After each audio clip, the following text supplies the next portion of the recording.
క్రితం హిమాలయ శిఖరంపై సమాధైన ఓ అణు రహస్యం గురించి మరొకసారి చర్చ మొదలైంది. నందాదేవి పర్వత శిఖరాన 60 ఏళ్ల క్రితం వదిలేసి వెళ్లిపోయిన అణుధార్మిక పరికరం గంగాదేవికి ముప్పుగా మారనుందనే ఆందోళనలు వ్యక్తమవుతూ ఉన్నాయి. ఎన్నో ఏళ్ల క్రితం కనిపించకుండా పోయిన అణుధార్మిక పరికరం ఇప్పటికీ మిస్టరీగానే ఉంది. దానివల్ల గంగా నదికి తీవ్ర ముప్పు ఉంటుందనే భయాందోళనలు వ్యక్తమవుతున్నాయి.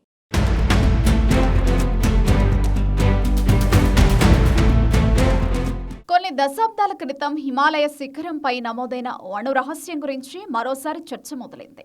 నందాదేవి పర్వత శిఖరాన 60 ఏళ్ల క్రితం వదిలేసి వెళ్లిపోయిన అణుధార్మిక పరికరం గంగా నదికి ముప్పుగా మారనుందనే అభిప్రాయాలు వ్యక్తమవుతున్నాయి. దీనిపై బీజేపీ ఎంపీ నిషికాంత్ దూబే చేసిన పోస్టుతో ఈ విషయం మరోసారి తెరపైకొచ్చింది. గతంలో ఏం జరిగిందనేది పరిశీలిస్తే ఆసక్తికర విషయాలు తెలుస్తాయి. 1960లో ప్రచన్న యుద్ధం సమయంలో చైనా ప్రారంభించిన అణు కార్యక్రమంపై పెద్ద ఎత్తున ఆందోళనలు వ్యక్తమయ్యాయి. దీంతో చైనాపై నిఘా పెట్టేందుకు అమెరికా, CIA, భారత ఇంటెలిజెన్స్ బ్యూరో ఓ కోవర్ట్ మిషన్ను చేపట్టాయి.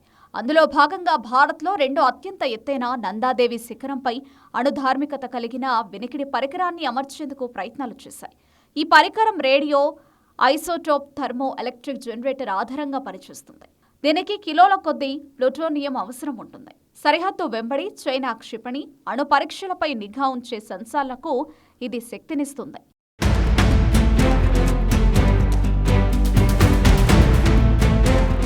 అణు ధార్మికత కలిగిన వినికిడి పరికరాన్ని నందాదేవి శిఖరంపైకి తీసుకెళ్లేందుకు భారత నేవీ అధికారి మన్మోహన్ సింగ్ కోహ్లీ నేతృత్వంలోని బృందం అమెరికా బృందంతో కలిసి పనిచేస్తుంది.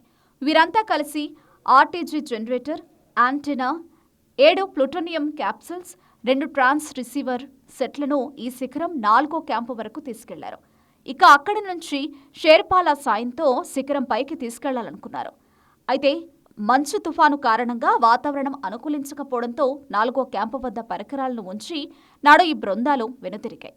ఆ మరుసటి ఏడాది భారత బృందం తిరిగి అక్కడకు వెళ్లి చూడగా అణుధార్మిక పరికరం కనిపించలేదు. దీంతో అది మంచు తుఫానులో కొట్టుకుపోయి ఉండడమో లేదా మంచులో కూరుకుపోయి ఉంటుందనే అనుమానాలు వ్యక్తమయ్యాయి. ఈ శిఖర ప్రాంతంలో న్యూట్రాన్ డిటెక్టర్లతో గాలించినా ప్లూటోనియం జాడ దొరకలేదు. అప్పటినుంచి ఈ డివైస్ మిస్టరీగానే మిగిలిపోయింది.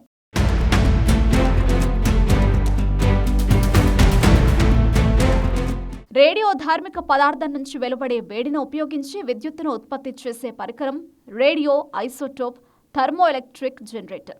దీన్ని సాధారణంగా అంతరిక్ష ప్రయోగాలు లేదా సోలార్ పవర్ పనిచేయని మారుమూల ప్రాంతాల్లో విద్యుత్ ఉత్పత్తికి వినియోగిస్తారు. ఇది చాలా శక్తివంతమైనది. దీనికి కొన్ని దశాబ్దాల పాటు విద్యుత్ను ఉత్పత్తి చేయగల సామర్థ్యం ఉంటుంది. అయితే ఇది అణుబాంబు తరహాలోనే పేలేది కాదు. అయితే ఒకవేళ ఈ పరికరం దెబ్బతింటే మాత్రం దాని నుంచి వెలువడే రేడియేషన్ చాలా ప్రమాదకరంగా ఉంటుందని నిపుణులు అభిప్రాయపడుతున్నారు. గత కొన్నేళ్లుగా అమెరికా, భారత్ సర్చ్ బృందాలు అణుధార్మిక పరికరం కోసం గాలిస్తున్నప్పటికీ ఆ ప్రయత్నాలు ఫలించలేదు.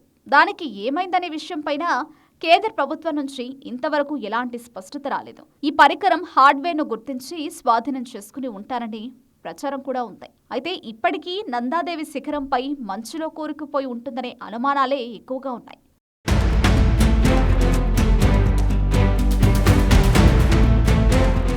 1978లో భారత అటామిక్ ఎనర్జీ కమిషన్ అణుధార్మిక పరికరంకు సంబంధించి ఓ నివేదిక ఇచ్చింది. స్థానిక నదీ జలాల్లో ప్లూటోనియం కలిసినట్లు ఆనవాళ్లు లేవని అందులో పేర్కొంది. అయితే ఆ పరికరం ఖచ్చితంగా ఏ ప్రాంతంలో ఉందనే విషయాన్ని మాత్రం అందులో ప్రస్తావించలేదు. అయితే ప్రస్తుతం నెలకొన్న ఆందోళనకు కారణం లేకపోలేదు. నందాదేవి హిమాని నదాల నుంచే రిషిగంగా, ధౌళిగంగా నదులు జన్మిస్తాయి. ఈ 2 నదులు అలకనంద, భాగీరథలో కలుస్తాయి. అనంతరం దీనిని గంగా నదిగా వ్యవహరిస్తాం. ఈ నదీ జలాలు మన దేశంలో కోట్లాది మందికి జీవనాధారం. విశ్లేషకుల అంచనాలు నిజమై ప్రస్తుతం అణుధార్మిక పరికరం మంచు పలకల కింద చాలా లోతులో సమాధై ఉంటే దానివల్ల తక్షణమే ముప్పు కలిగే అవకాశం లేదని నిపుణులు చెబుతున్నారు. కానీ కాలక్రమేణా ఆ పరికరం దెబ్బతిని అందులోని రేడియోధార్మిక పదార్థాలు వాతావరణంలో కలిస్తే మాత్రం నదీ జలాలు కలుషితమయ్యే ప్రమాదం ఉంది. ఇందుకు చాలా తక్కువ అవకాశం ఉన్నప్పటికీ అది జరిగితే మాత్రం ప్రభావం తీవ్రంగా ఉంటుందని పర్యావరణవేత్తలు అంచనా వేస్తున్నారు. ఈ అణుధార్మిక పరికరంపై ఆందోళనలు వ్యక్తమవుతున్న వేళ కొంతమంది శాస్త్రవేత్తలు గంగా నది నీటి పరిమాణం ఎక్కువగా ఉండడం వలన రేడియేషన్ ప్రభావం తక్కువగా ఉండవచ్చని చెప్తున్నారు. ఆ అణు ధార్మిక పరికరం ఎక్కడ ఉందనేది నేటికి ఒక అంతు చిక్కని రహస్యమే.